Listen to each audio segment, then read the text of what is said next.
Session on sort of looking forward, which is also a bit of a reflection on sort of what are some key takeaways from the last 2 days. I think it's been an incredibly rich conversation on many fronts. I think we've also covered a lot of breadth. There's always a tension here between how wide and how deep, but I think one of our real intents here was to get people to have a sense of how much evidence is being generated in different domains, to connect you as individuals so that you can expand your network, and as I said earlier, to plant some seeds of collaboration.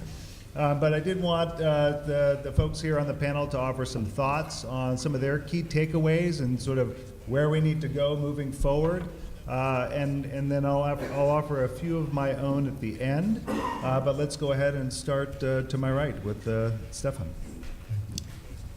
Oh, okay. So let me start.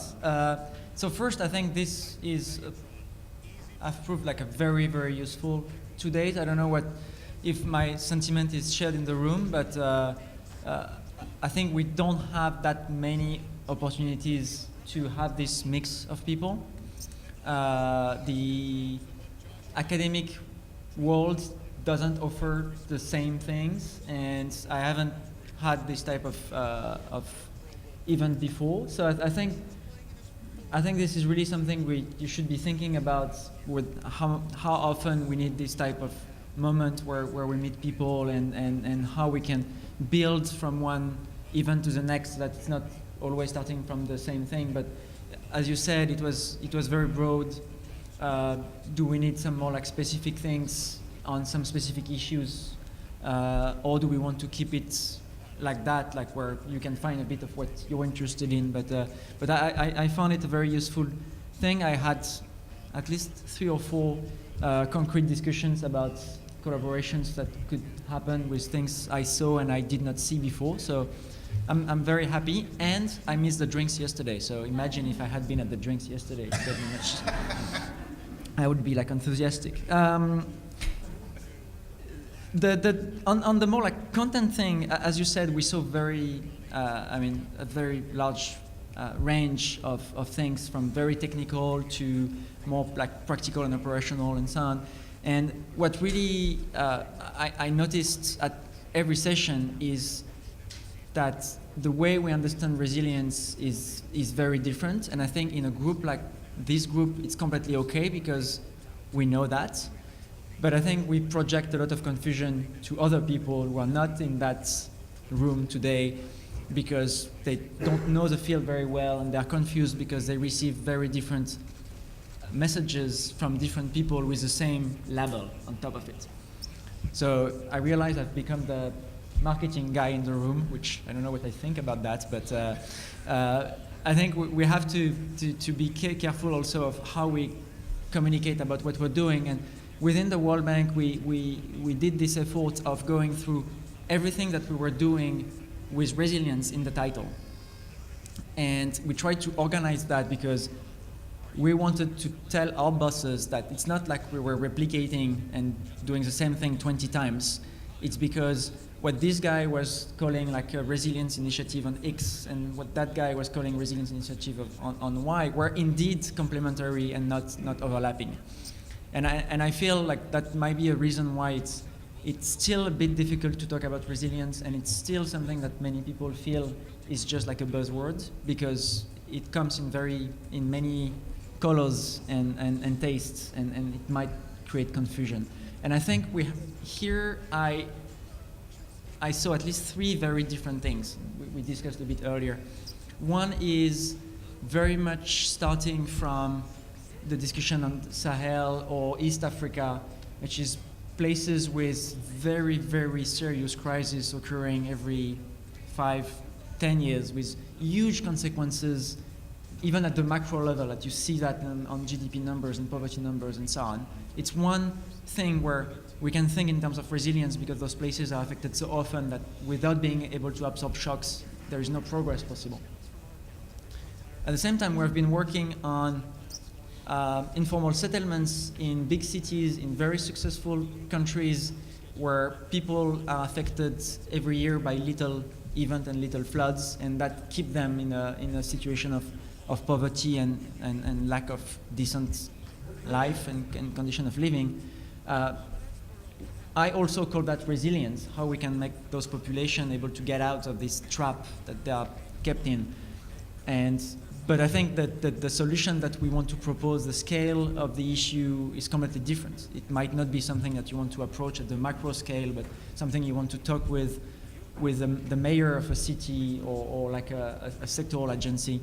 So again, here there is a difficulty. And there is a third way we're using resilience, and here I'm thinking about what if we get this big earthquake in Istanbul or in Manila, and the type of very low frequency, very high consequences disaster that nobody really think about because probability is so low, but we know that this is hanging somewhere, and if you look at long-term statistics, these things happen. And I think it's completely different than the Sahel situation, where you can look at the crisis over the next 20, 30 years and get a good sense of what the threat is.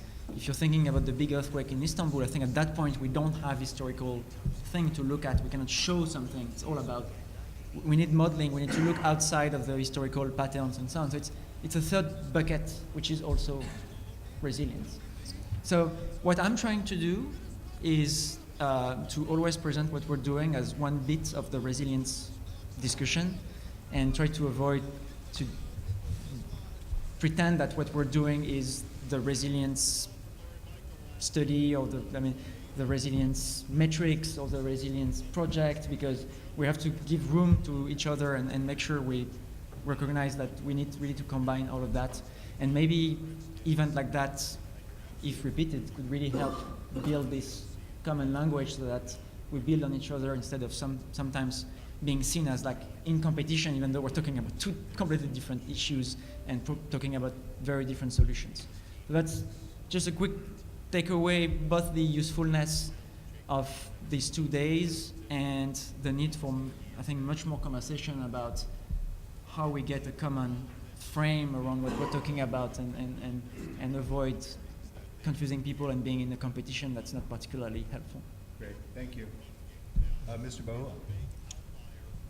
Okay, and thank you, and sorry for my language because I am not a very good English speaking. I speak Franglais. This is a new language. So I think also I'm very happy to participate to this forum, and in my view, I remarked that we have different method for measurement and different level of application of the methodology to measure the resilience, sometimes at house level, at community level, and we can look also sometimes at the administrative unit in some countries. So I think for that it is very important, this kind of meeting, this kind of forum to jointly with researchers and developers to see how we can go ahead and, if possible, also to develop a common methodology which we can use at household level, at community level, and at unity level to appreciate the resilience and to see how to use it really to help the decision makers to change or to make changement on the political decision or in the program implementation. So if you can permit me, I can talk about what we are doing in the Sahel and West Africa.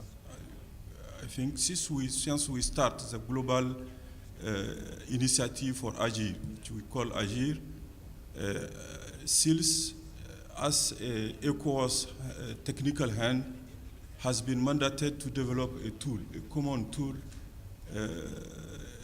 regarding what the cadre harmonisé for acute food insecurity analysis has been developed to see how we can develop a common tool together and to appreciate the resilience in each country. So from now on, we have 10 countries who have adopted and take decision to, at high level, at the government level, 10 countries who adopt their priority program of resilience. We have one ongoing, if it is not yet, is Mauritania, and 6 other countries are ongoing on this process. So our challenge is to develop the tools which we can use to appreciate the application of this program priority in resilience in the Sahel and West Africa. And for that, we start last year, since 2015, by a jointly meeting with FAO, Joint Research Center, USAID project, SAREL, Save the Children, to see the existing methodology which they use to analyze and to measure the resilience in the specific context. And last year, we continue with support of FAO and LUCA team. We organized a regional meeting. During this regional meeting also, we examined the existing tool. And when we look at, we have around 10 tools, which is, we conduct the overview on this team, but we retain that RIMA, NOMA, RISE, COBRA, developed by UNDP, are the major tools which is focused on the household resilience measurement and analysis. So for that, but we retain that RIMA is in large gamut, cover all the process aspect at the household level. So we jointly with the participant accept to go to build the adapted tools for Sahel and West Africa based on the RIMA, but in taking consideration the other tools and how we can see together we can do it. So from now, we have the draft of these tools, and by end of this year, we are looking to present this tool to the scientific committee, and in 2018, we will start testing these tools, and we can see how we can start the capacity building for each country and to take it away. Our expectation is to see all the partners jointly can go with this initiative and support this initiative. And in this case, so we can have a common and sustainable tools which can help really the government on the process of resilient measurement and analysis. And my expectation is to see also how we can go ahead on this sustainable collaboration in time and space with Sahel region and IGAD region. That's great. Thank you. Great, thank you very much. Tim? Yeah, you know, one of the advantages of a meeting like this is get to see old friends and catch up. But the networking that happens in a meeting like this is invaluable. And I think that, I mean, to kind of refer to what Stefan said, just having these kind of meetings is very useful for everybody. Because I find out what's going on with everybody else in terms of what they're working on, and what we can learn from, what we need to actually look into. And I think if we don't have an opportunity for people to come together like that, we never know what DFID's doing, or what the World Bank is doing, or what the different EU programs are doing. So that, for me, was very valuable. But it also points to the fact that we need to collaborate a little bit better on the learning. And we've got efforts that we're actually trying to do jointly, but I think we could do a better job in places that we are doing these kind of measurement activities, where we can learn more from each other and work more closely together so we don't duplicate each other's efforts all the time. The second thing I think is really important is this meeting's validated for me how important systems level indicators need to be developed, or at least an instrument that allows us to capture that systems level work. And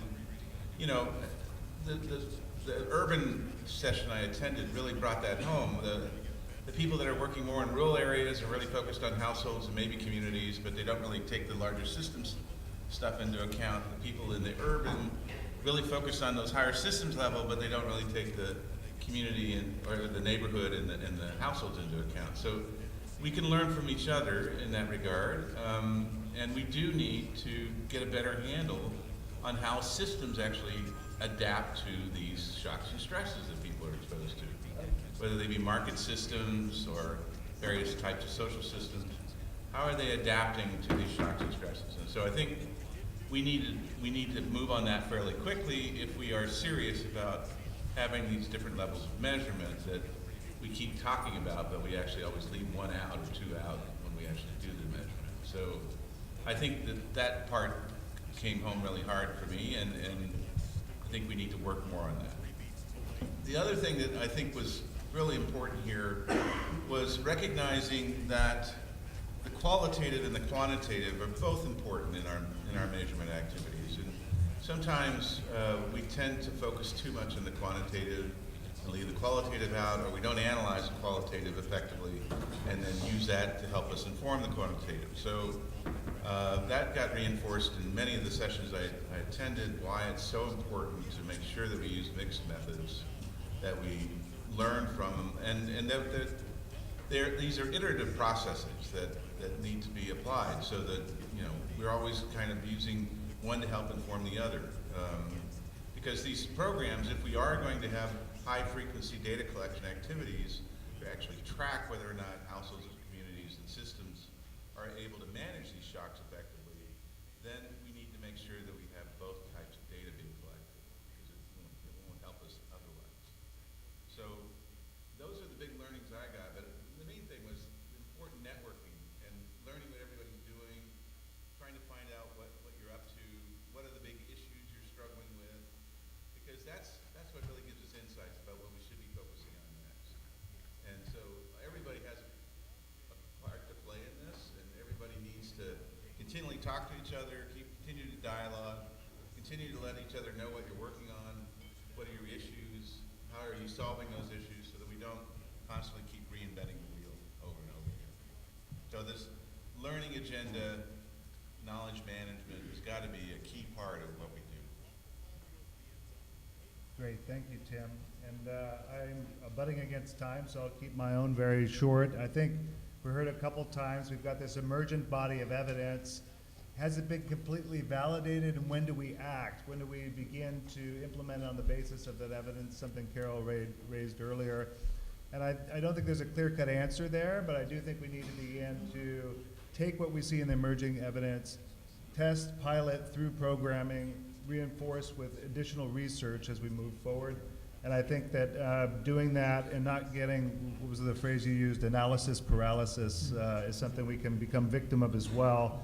And I do think we need to be, we've had a good chunk of time here, and I do think it's time to really think about, we may have thrown the kitchen sink at this at first, and really, how can we now in a more refined way understand what's most impactful in terms of investments? I'd also reiterate the sort of many frames around resilience. We in our own work talked to two frames: building resilience to recurrent crisis, where it results in repeat large-scale humanitarian emergencies, and then a broader relevance of resilience everywhere we work to sustaining poverty, escapes, et cetera. Some of the work that ODI did has been really helpful for us in helping people see that broader frame. I do admit, though, where that sort of division is clear in my mind, it certainly is not clear in everyone's. And then finally, on recurrent crisis, on that specific subject of building resilience to recurrent crisis, I think we have a really big challenge here in terms of the time horizon actually required to make progress on that front, in terms of, if we look at ending drought emergencies, what Ayan spoke about, even the process that Mr. Baua and the Sahel are undertaking, and then this imperative to report on progress in a much tighter time frame. So that continues to be a big challenge, and part of the reason we put such a premium on resilience evidence. Okay, so we did want to open the floor a little bit. We had a few panelists sort of offer their key takeaways, but we've got a lot of people who've been super engaged over the last few days, and we very much want to hear what are some of your key takeaways, some of your priorities going forward. We do have a very diverse group in the room, so I suspect those will be very different, and I think that's okay. But at this point, we would like to open the floor for people's reflections on key takeaways, priorities. You'll have a chance to critique the event and provide logistical feedback later through the evaluation. This is really a more substantive. What are some of the things that you see as priorities, or maybe even something that you learned as a key takeaway that you want to pursue going forward? And do not become shy in the last 20 minutes, because you haven't been for 2 days.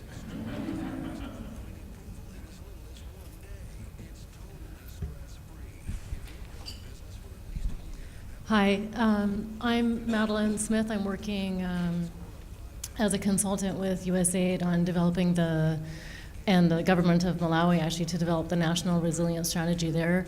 I'm happy to talk with everybody about a summary of that if we had time, but I think my biggest takeaways are, I mean, there's just a direct application to the learning in Kenya, especially related to the implementation arrangements and the M&E.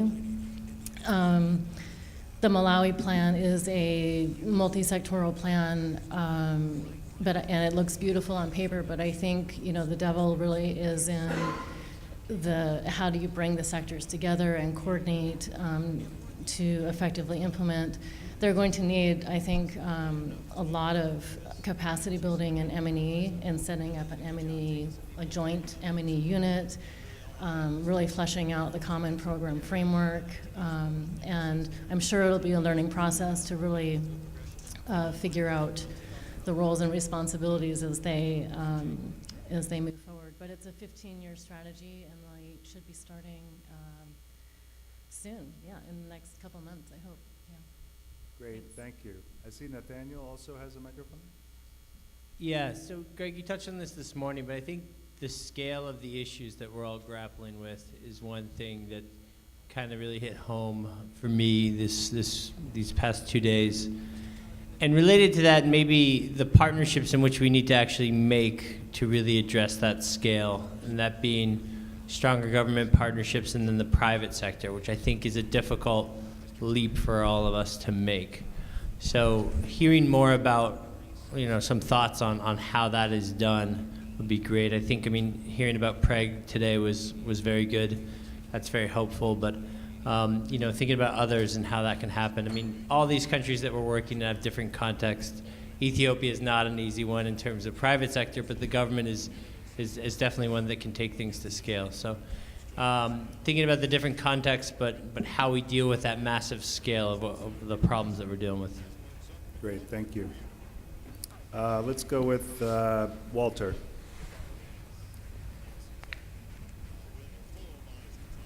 Thanks. Walter Mwasa from Bangladesh. So one of the things that I think is a big takeaway for me, and I think it's something that we'll continue to work on or need to, is I think resilience needs to continue to play the role of the nexus between development and humanitarian work. And sometimes it's been swayed either way by whatever context you have. I think the challenge for us is to build and strengthen that connection through our communication and the work that we do, especially in contexts where I work. There's just so much of either way, depends on what's going on in the country. So I do feel that as opposed to either or, it should be seen as a thing that brings together these two fields that do not often go together. Thank you. Great, and just for clarity, he works in Bangladesh, he's from Kenya.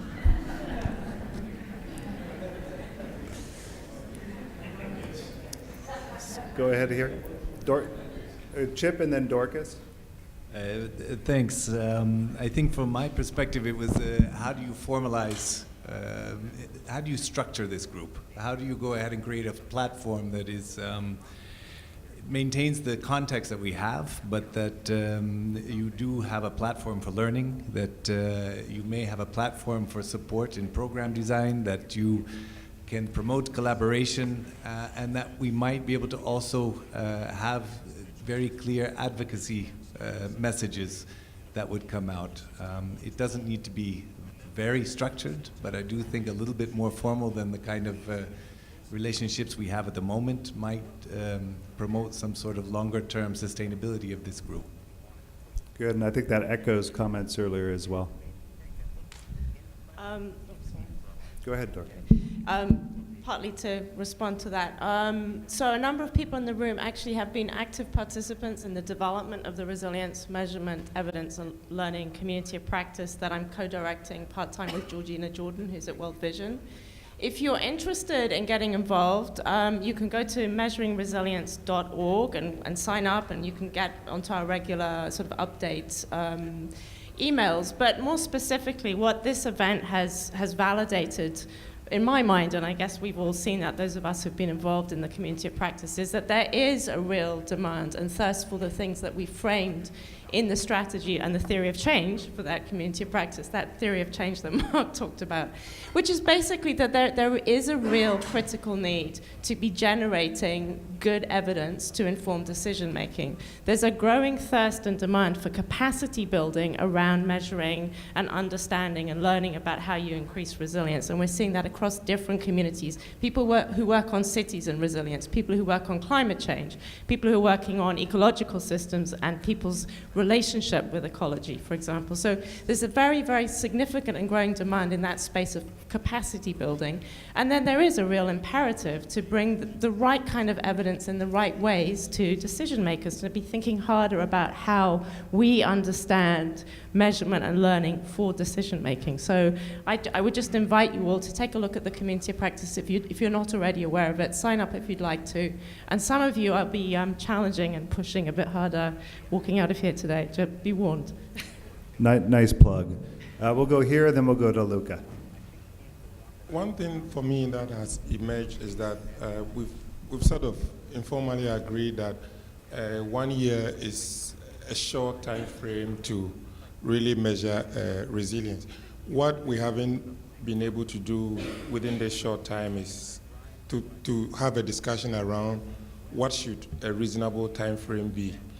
I think that going forward, this is a conversation that should come up for discussion, a topic that should come up for discussion as to what a reasonable time frame for resilience should look like. It cannot be an indefinite thing, but we could agree on what is reasonable. And I think milestones along the way as well. So let's go with Luca.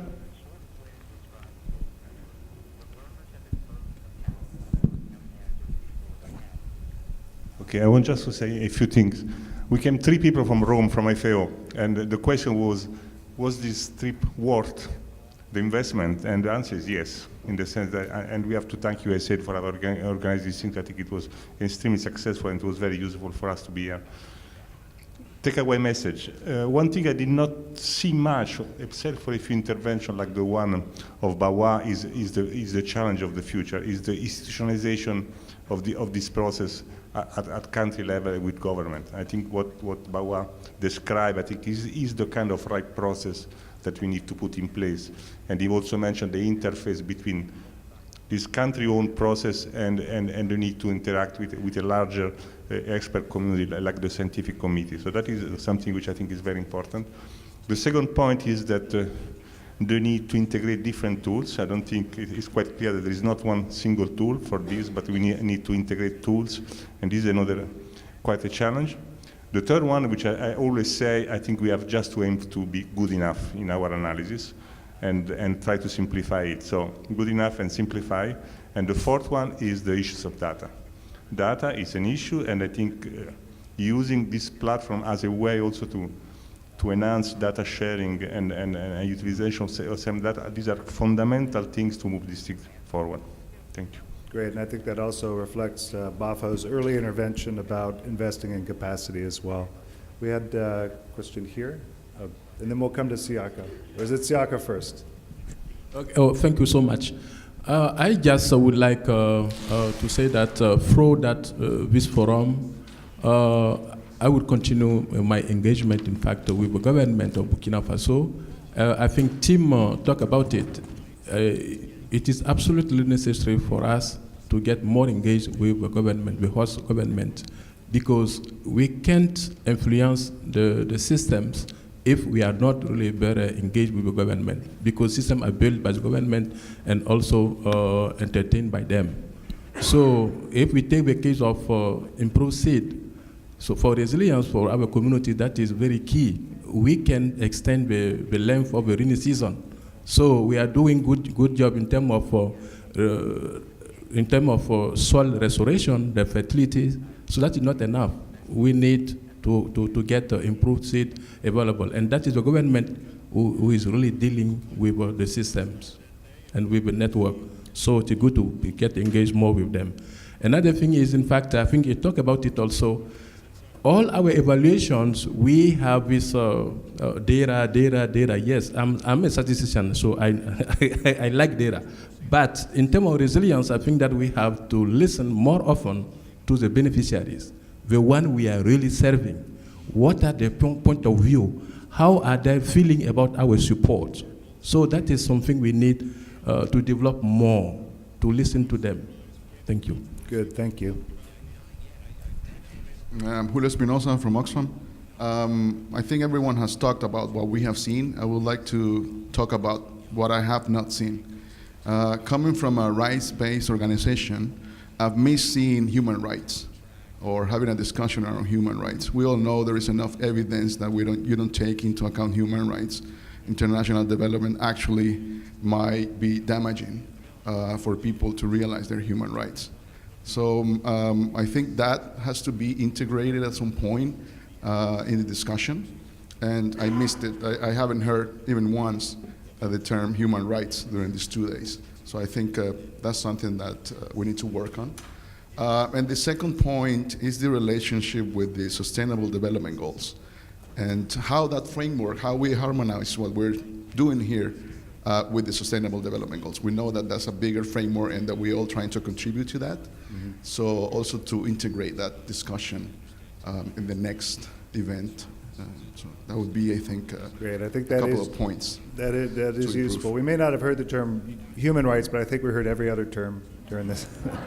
Just kidding. Thank you. But I think it is a good point, and I think, Stefan had an early intervention saying, resilience as a means to an end. We don't quite see it that way, but we see it as a set of capacities to achieve an outcome in a complex risk environment that we're working in and households live in. So I think we're on the same page there, and I think it relates to the SDGs that way. I think Jennifer, did you have one more? I can be short. Can you? I can. Okay. No, you asked.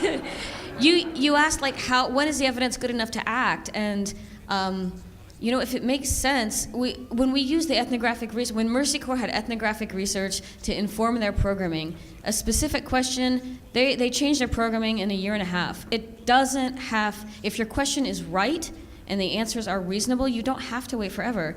And we don't have to add, it's the big, giant, huge framing questions aren't the only ones that are worth asking. Yeah, I think that's a good point, and we can also validate as we're implementing. So I think that's an excellent point. We've got a few more.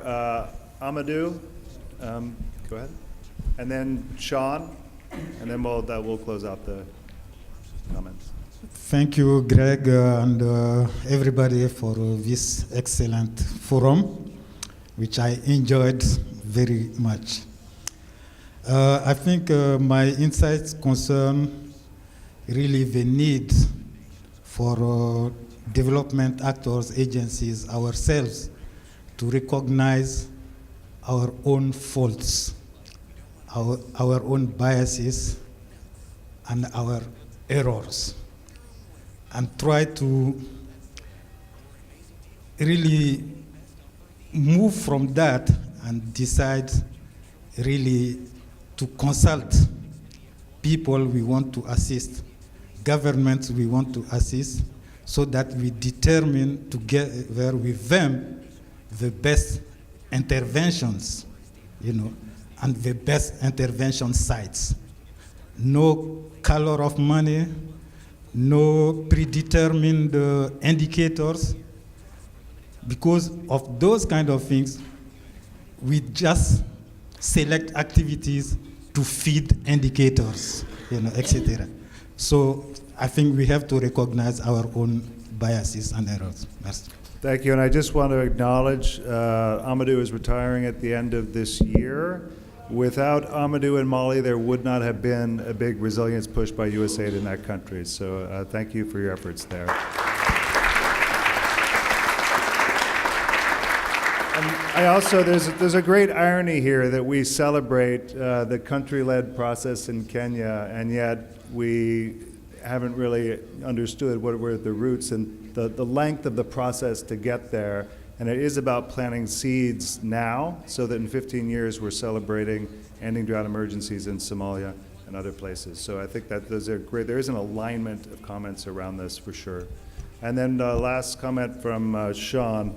Hi, Sean Wozniak in Burkina, and I'm sorry if this sounds stupid. I've been handicapped by one day, so I have no idea what you guys said yesterday. I'm sure it was all great though. So I just wonder, and maybe this is me poring over notes from yesterday or not, but given limited financial resources and human resources especially, what is the basket of goods that contributes to resilience across our different areas, or say within the Sahel or within East Africa, so that we can make better programming choices? So if we have the choice between working with a resource-poor government or going out there and lobbying transnational corporations to start investing on FDI or something, like, I wonder if we've done that, and if not, if we can do that. And it kind of feeds into what will happen, I think, on Thursday and Friday, where as resilience coordinators for USAID, we have the staff we have on it, and so we need to prioritize our time on, I think, the things that are the big ticket, like, will really unlock bigger change. Looking at the work that's being done in Kenya with the number of years, I think, for me, it's learning lessons there and then adapting them a little bit more, given that we don't have a government in Burkina Faso that has the resources to invest in such a resilience program like the Kenya Ending Drought and Emergencies, is that what it's called? Mm-hmm. So that's a bit of a takeaway for, I think, me, and maybe, yeah, I'll leave it there because I'm standing between us and happy hour. Great, thanks, Sean. So I think I'll just offer a few closing remarks. I've already been talking a lot this last 2 days, so I'm not going to go on and on. But as Tim said, I think getting this group of people together, it's a diverse network. A lot of us know each other, but there's some new faces, and planting those seeds of collaboration was one of the primary aims of this conversation over the last 2 days. I think hearing from our government counterparts has been extremely useful in sort of reinforcing this notion that we as donors or implementing partners for donors are not the scale agents, and we need to be very aware of this being a long-term bet. You know, we talked about, should it be a 1 or 2 year program where you start measuring resilience? We need a 20-year vision, sometimes maybe even more than 20-year. We may implement and measure progress in 5-year increments, but this is not a 5-year project cycle fix, and I think anybody who's approaching it that way is going to get really tripped up. And I think we've heard from all the different panels. I only got to attend 1 out of every 3, which I think is a real shame. We will have a report that captures the content of all of the sessions, which I think is going to be an invaluable resource, and I'm really looking forward to that. But I also think it really points to the sort of the breadth of our growing understanding about sources of resilience in different contexts. Now, that doesn't mean that we throw the kitchen sink at it, but it means we need to understand what is the particular combination of sources of resilience that seem to matter most in a particular place at a particular point in time, and that may change. We can't take exactly what's happening in Kenya and apply it to Burkina Faso. There's even greater leaps when we're jumping regions to Nepal, and I think we have an interesting experience in Nepal of trying initially to force fit a Horn Sahel model onto a place that didn't have big droughts every 5 years, but it has major earthquakes every 80 years, punctuated by a constant idiosyncratic and smaller scale flood. So I come away from this saying that although it can be a difficult pill to swallow, there's a lot of nuance here, and we need to commit to that nuance and yet not get so turned up in our complicated methods that we're not able to communicate to decision makers, in our case to Capitol Hill, to get governments on board. And I do think we should continue to drive forward this effort to work with regional institutions and governments and building their capacity on resilience measurement. One of the great insights and the ways we've been getting people to understand what the hell we mean by resilience is through measurement. And so I think we need to double down efforts to get that a little bit out of the stratosphere. We've needed to be creative and bring it down and get it so it's more consumable by a broader swath of people.